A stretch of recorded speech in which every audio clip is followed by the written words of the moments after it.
우리 같이 인사하시죠. 할렐루야.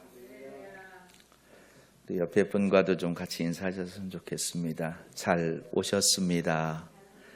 잘 오셨습니다. 고맙습니다. 지난주 제가 몸이 조금 안 좋아서 해프닝을 벌였는데 이 일부 예배를 참석한 많은 분들은 모르시더라고요. 무슨 일이 있었는지. 1부와 2부는 완전 다른 예배더군요. 그래서 그런 일 있었어요. 뭐 이렇게들 얘기하세요. 참 감사한 것은 1부는 또 영상으로 집에서 예배하는 분들까지 우리가 배려를 하고 있는데 그런 걸 거의 모르셨던 것 같아요. 죄송하고 또 감사했습니다. 고맙습니다. 교회들마다 그 예배의 형식, 순서를 보면은 조금 이렇게 달라요. 광고가 앞에 나오기도 하고 뭐 뒤로 나오기도 하죠. 신앙 고백인 사도신경 주기도문도 앞쪽에 있기도 하고 또 뒤쪽에 아예 들어가 있는 교회도 있어요. 그런가 하면은 요즘 많은 교회의 모습을 가만히 들여다보면은요, 그 예배의 순서에서 많은 교회가 그 헌금 시간을 이렇게 조용히 끌어내리고 있어요. 예배 순서에 기록이 안 돼 있다는 말이에요. 헌금을 없애는 게 아니라. 우리 교회도 헌금 시간 예배 전, 그죠? 돌아오면서 헌금함에 넣어요. 헌금위원을 통해서 봉헌하면 제가 그 이름을 이렇게 호명하고 또 부르고 축복 기도하죠. 그런가 하면 또 주보의 별지로 헌금한 분들의 그 명단을 필지 넣어드려요. 이러한 방식이 성경이 말하는 어떤 원리 그리고 신앙의 본질에 근거한 것은 아니에요. 성경 어디 말씀에서 이렇게 하라 해서 그렇게 하는 것이 아니라는 말이죠. 그럼 왜 교회들마다 예배의 순서들이 조금씩 다를까요? 그리고 심지어 헌금의 시간만큼 이렇게 빼기도 하는 교회들이 등장할까요? 이유는 정말 간단합니다. 성도들이 부담을 느끼기 때문이에요.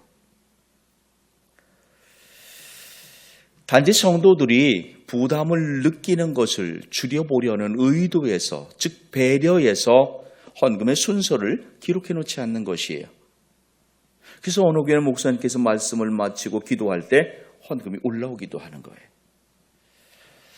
자, 여러분 이쯤에서 우리 한번 이런 생각 한번 해보십시오. 신앙생활 하는 것, 이것은 곧 우리는 예배 생활이기도 하죠. 그죠? 우리 신앙생활은 곧 예배 생활이에요. 그런데 신앙생활이 어렵습니까? 쉽습니까? 더 쉽게 말씀을 드리면 신앙생활 이전에 하나님을 믿는다는 것, 이 믿음 생활이 믿지 않는 생활과 비교할 때에 진짜 어려운 것이 뭔가를 가만히 들여다보세요. 믿는 것이 어려운지 아니면 믿은 후 신앙생활이 어려운지를 한번 생각해 보란 말이에요. 믿지 않던 사람이 예수님을 믿는, 하나님 믿는 이 신앙생활을 갖는 것이 실은 더 힘들어요. 그런데 예배 생활이 힘들다는 것, 다시 말하면 어떤 그 헌금과 같은 생활이 힘들다고 말하는 것은 믿음 생활 이후의 삶이에요. 믿은 사람이 힘들어하는 거예요. 세상 사람들은 헌금이 없으니까 힘들 이유가 없지요.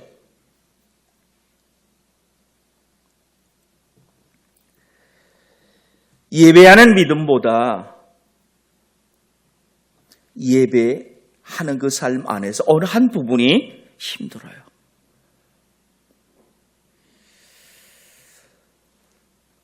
예배의 중심은 이미 우리가 이론적으로 고백하는 것과 다르지 않아요. 형식이 아니죠. 하나님께 드리는 마음이죠. 그 마음의 태도에 있어요.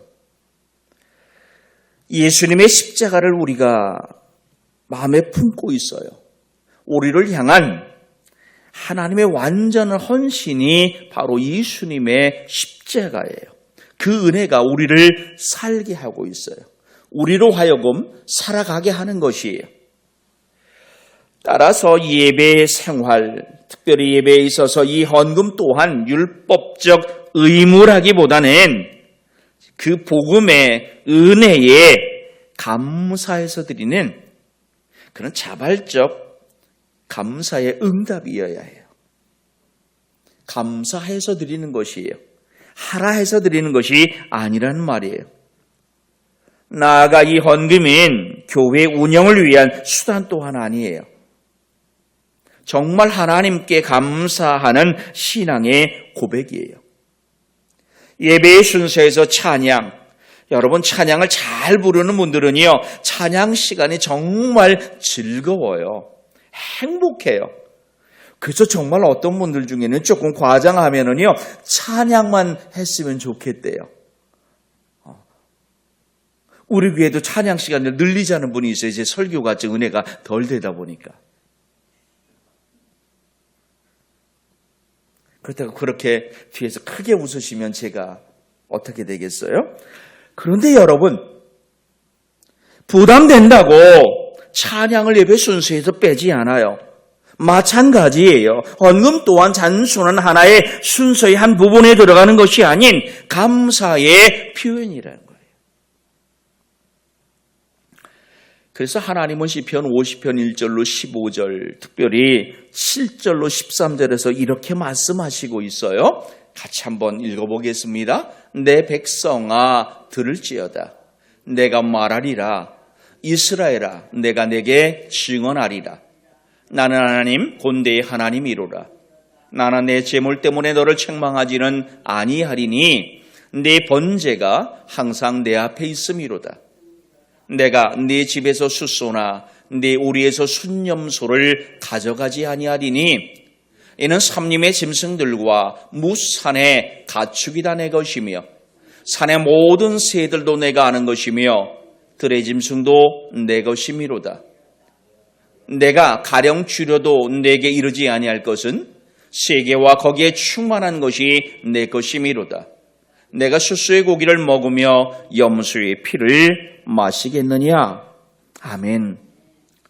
이 말씀은요, 하나님께서 재물이 필요 없다고 하는 뜻이 아니에요. 재물을 가져오지 말라 이 말씀을 하는 것이 아니라 그들이 드리는 재물보다 감사의 마음, 재물에 들어있는 그 감사의 마음을 보신다는, 원하신다는 선언이에요. 요즘 젊은 가정들을 보면은요, 가정에서 언제나 우선순위 첫 번째가 자녀예요. 자녀 중심 사회가 됐어요. 그러다 보니까 식탁 위에 반찬, 또한 옷, 모든 생활의 중심이 다 자녀에게 맞춰져요. 자녀를 향한 부모의 이런 헌신 당연한 거죠. 그런데요, 여러분, 그러다 보니 자칫 일부 자녀들은요, 부모님을 향한 감사와 존중을 잃어버린 모습을 보일 때도 있다라는 것이에요. 당연하게 받아들인다라는 것이에요.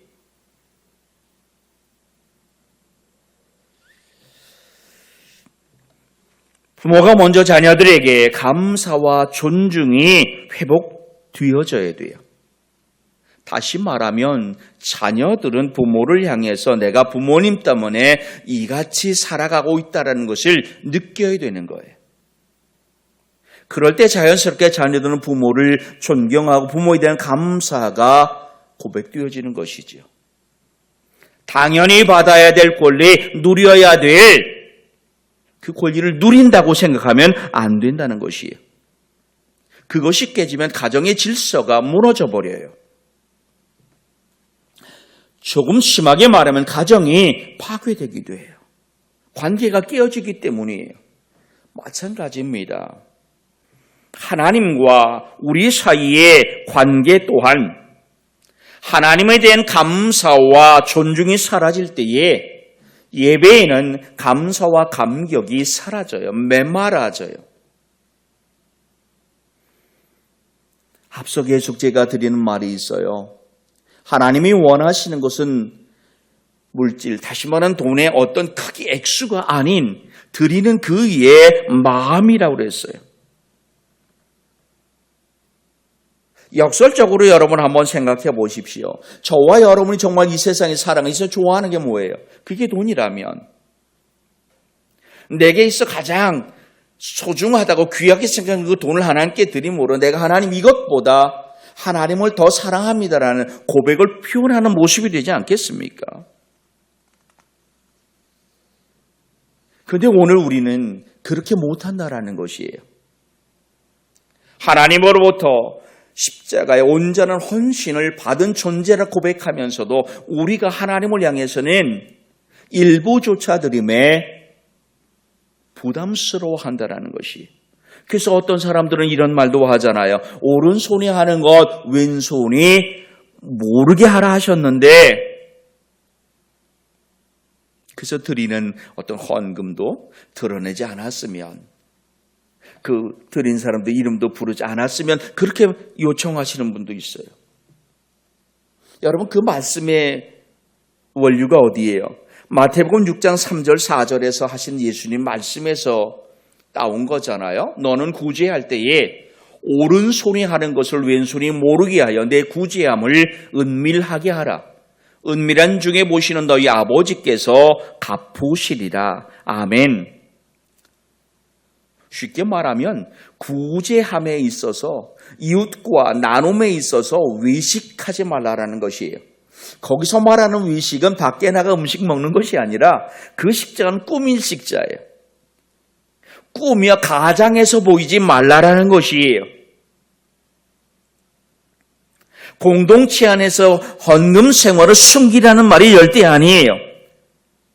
우리 예수님은 겸손한 마음으로 하나님께 영광 돌리는 삶을 말씀하고 계시는 겁니다. 언제부턴가 우리나라도 이 기부 문화가 자꾸 선한 영향력을 미치는 그런 시대가 된 것 같아요. 어떤 분은요, 자신의 기부가 알려지는 것을 부끄러워하지 않아요. 오히려 드러나기를 좋아해요. 이유는 하나입니다. 자기의 그 영향이 선하게 드러나길 원하는 것이, 더 선한 곳으로 역사하길 원하는 것이에요. 교회 안의 헌금도 마찬가지예요.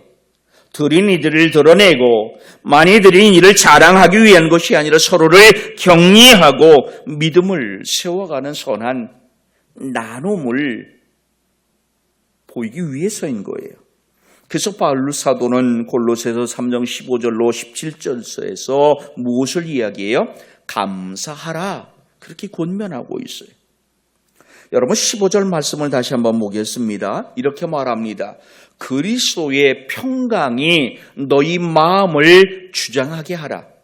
너희는 평강을 위하여 한 몸으로 부르심을 받았나니 너희는 또한 감사하는 자가 되라. 아멘. 이 15절 말씀은 감사의 근원, 감사해야 할 이유, 그것을 말씀하고 있어요. 우리가 드리는 모든 헌신과 섬김, 더 나아가 찬양 헌금까지 예수님의 평강 안에서 감사함으로 드리는 신앙의 열매가 되어야 한다는 말이에요. 헌신과 섬김의 출발, 그것이 그리스도의 평강이라고 말해요. 이때 평강은 마음이 편안한 상태만을 말하는 것이 아니에요. 예수님의 십자가의 능력이 뭐였어요? 하나님과 우리 사이를 연결하는 것이었어요. 하나님이 우리에게 주신, 예수님이 십자가로 우리에게 주신 하나님과의 화목, 이 평강이 우리 마음을 다스릴 때 비로소 우리는 억지로 하는 찬양이 아닐 거예요. 억지로 하는 예배 생활이 아닌 거죠. 감사함으로 하는 예배인 거예요. 감사함으로 드리는 찬양이고 감사함으로 드리는 헌금이 될 수 있는 것이, 너희는 또한 감사하는 자가 되라. 마음의 감정 상태를 말하는 것이 아닌 삶으로 드러나는 그런 믿음의 태도를 말하는 것이에요. 다시 말하면 예수님의 평강이 우리 마음을 다스릴 때 우리는 해야 하니까 하는 감사 행위가 아니라 감사하니까 드리는 행위가 된다라는 것이, 그러므로 예배는 의무가 아니에요. 감사의 열매예요. 헌금 또한 의무가 아니에요. 감사의 열매예요. 오늘 저와 여러분이 감사함으로 드리는 헌금이기를 부탁합니다. 이것은 은혜가 우리 마음을 다스릴 때 가능해요. 헌신은 자연스러운 감사의 표현인 거예요. 그러니까 세상에서 나누는 그러한 행위와는 전혀 다른 것이 교회 안에서의 삶의 행위인 거예요. 어제 우리 교회 학교 어린 친구들이 야외 활동을 나갔다 왔거든요. 어느 정도 비용을 지불하면 그 안에서 여러 가지 아마 삶의 체험들을 할 수 있었던 것 같아요. 적극적으로 하는 친구도 있는가 하면 정말 소극적으로 하는 친구도 있겠죠.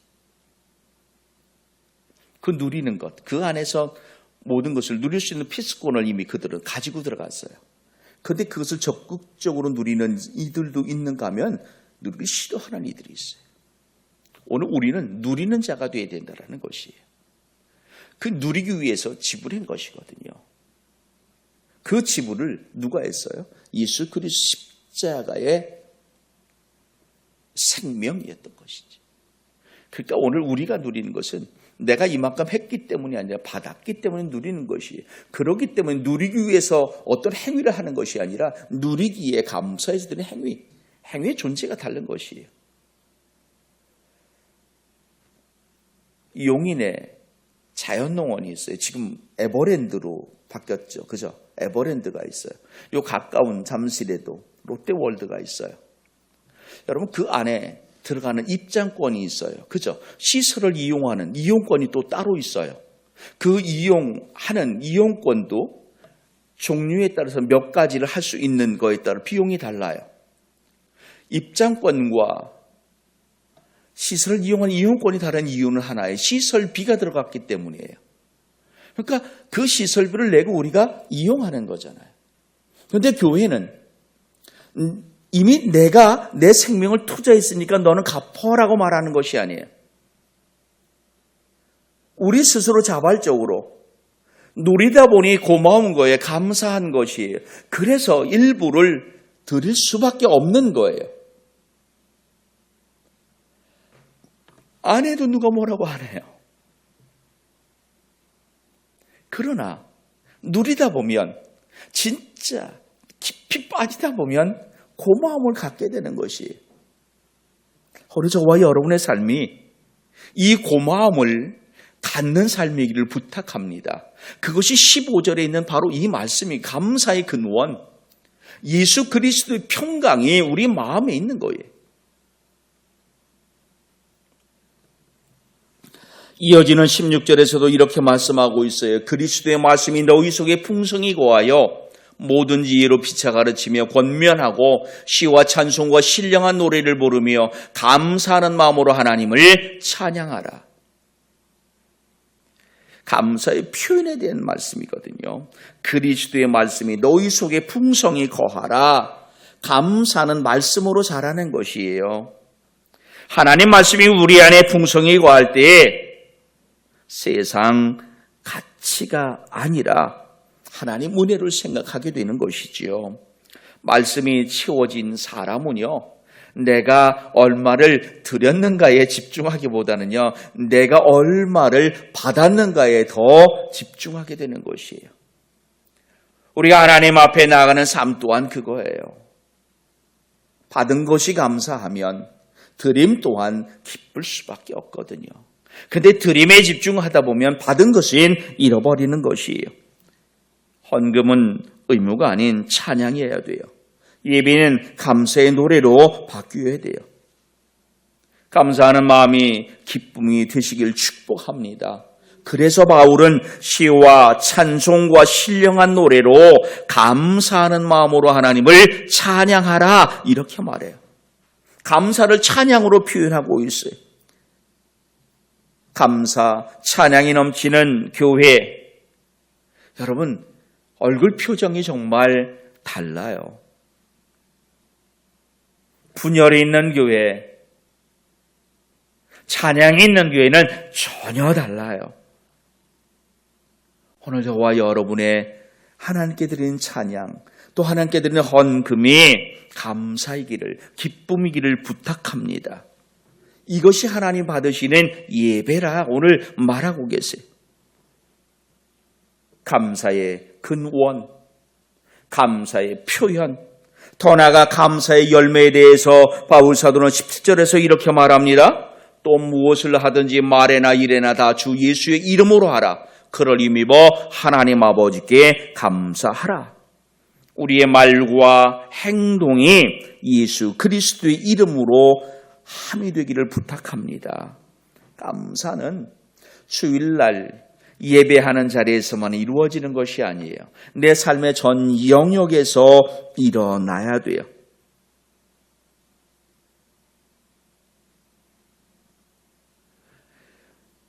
우리가 헌금, 그것은 그대로 돈을 봉헌하는 거잖아요.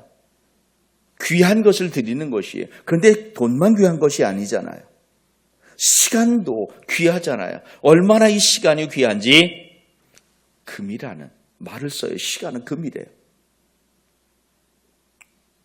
오늘 우리에게 있어서 이 시간도 감사함으로 드리는 삶이기를 부탁합니다. 그러기에 이 안에 마음이 있어야 돼요. 여러분, 우리의 생을 보시면은요, 우리의 생이 어떤 것 같습니까? 어느 분이요, 와, 기가 막힌 말을 해놨어요. 사람의 생은 뭐뭐다라고 말했는데 단 한마디로 이렇게 했더군요. 태클이에요. 이 태클하는 것이 뭔지 아세요? 이렇게 빼기처럼 긋는 선이 있잖아요.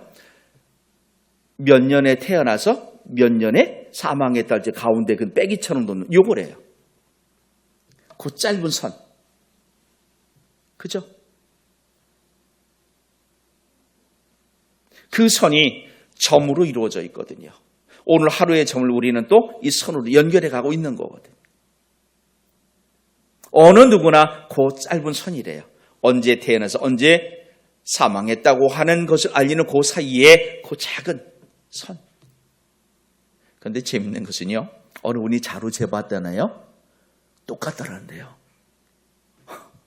어느 분은 좀 장수했으니까 10cm로 태클을 그리고, 어떤 분은 한 15, 20살밖에 못 사니까 한 5mm로 그리고 안 할 때 다 거의 똑같은 수준으로 만들어놨더래요.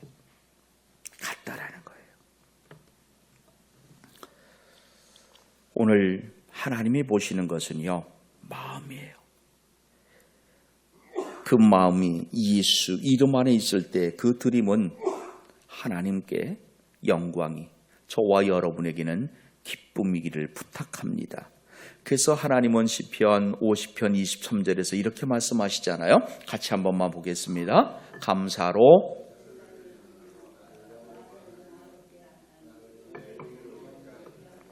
내가 하나님의 구원을 보이리라. 아멘.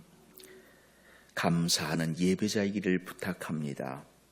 여러분, 누가복음 17장에서 예수님은 감사에 대한 교훈으로 이런 말씀을 하시고 있어요.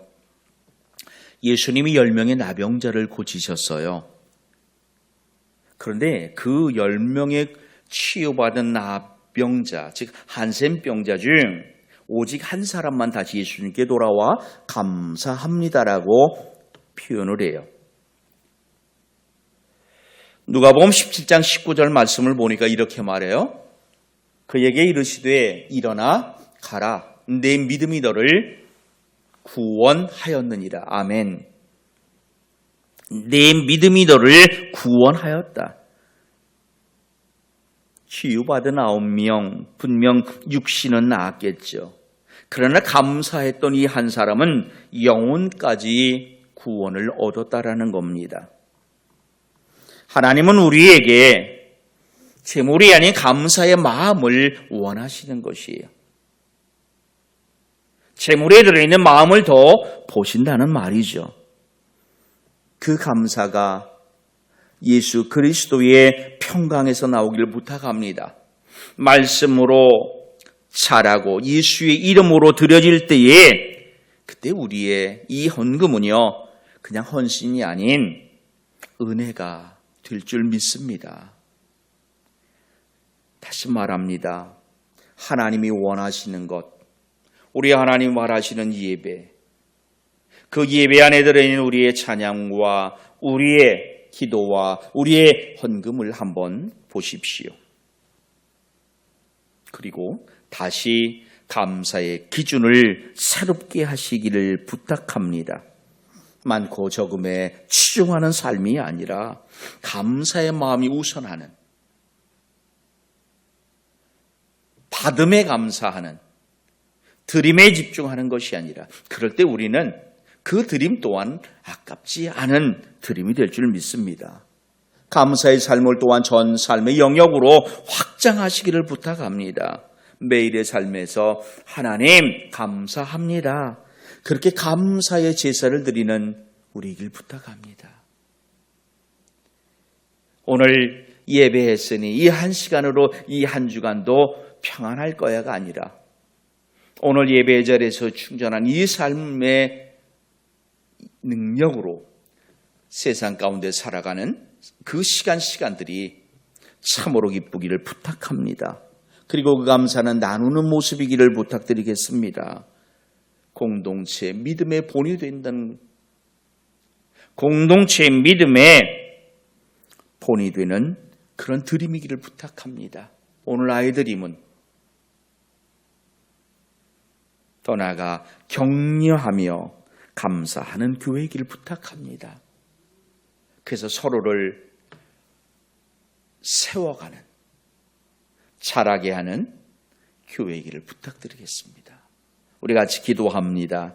하나님, 삶의 자리에서 드림이 참으로 기쁨이게 하시옵소서. 드림이 감사의 헌신이게 하시옵소서.